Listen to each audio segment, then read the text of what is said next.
Now to a breaking story. JPMorgan is poised to pay a total of $900 million to settle the so-called London whale case. Bloomberg's Dawn Capecchi joins us now with the late-breaking details. When have you not been covering this story? What's the latest? What do we know at this point? Well, four of the main regulators are about to announce settlements tomorrow with JPMorgan. They're going to announce them first thing before the markets open, and it's going to be about $900 million total. The OCC, the Office of the Comptroller of the Currency, is JPMorgan's main regulator.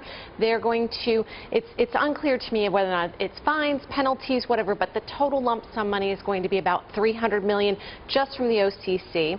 The Securities and Exchange Commission, the London's Financial Conduct Authority, and the Federal Reserve are each going to fine the bank about $200 million. We have a few details about why they're fining them. They're fining them for lax internal controls that led the bank to give really bad information to shareholders, the board, and regulators. Dawn, what's this mean for JPMorgan? It was just yesterday that Jamie Dimon put out that memo to employees. It said the bank is making, the quote here was, an unprecedented effort to simplify its business. Yeah, and they're spending literally billions of dollars on compliance and on all these fines. The bank set aside earlier it was last week that they announced that they were setting aside an additional $1.5 billion just to cover the costs of the settlements in the third quarter alone. They're setting aside even more money for the fourth quarter, and so tomorrow they will settle a big chunk of it, but it's not everything. The Commodity Futures Exchange Commission has their own investigation, which will more than likely result in fines or penalties from them. The Department of Justice has a criminal probe. Nobody knows where that's going to go. You know, the SAC case against Steve Cohen, that took forever before they got to the top executives there. And it's really in the investigation for JPMorgan on the criminal side is in its infancy, and then you have state attorneys generals, all sorts of other agencies looking at this. What does this mean for JPMorgan's bottom line? Well, it's going to hit their bottom line. It's going to cut into potential dividends and capital and stock buybacks.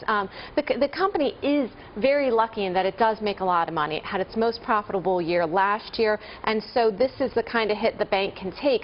But with all of the hits it's taking and all the legal reserves it's having to set aside, it is going to cut into what they can pay out to shareholders. We're not sure if that results in fewer buybacks, stock buybacks, if that results in a less aggressive increase to dividends, but it is going to impact shareholders. Dawn, what message are these agencies sending to the banks? They're basically telling the banks that if you are too big to manage, that your internal controls are such a mess that you don't even know what's going on in your own bank, and you end up basically lying or not telling the truth to regulators as a result, we're going to fine you to basically force you to simplify your bank. And Jamie has said that they are trying to consolidate non-core operations and make the bank a little more streamlined. And not a slap on the wrist fine. We're talking about something that stings. This is going to hurt. It's going to hurt, and it's going to hurt and show up in their earnings.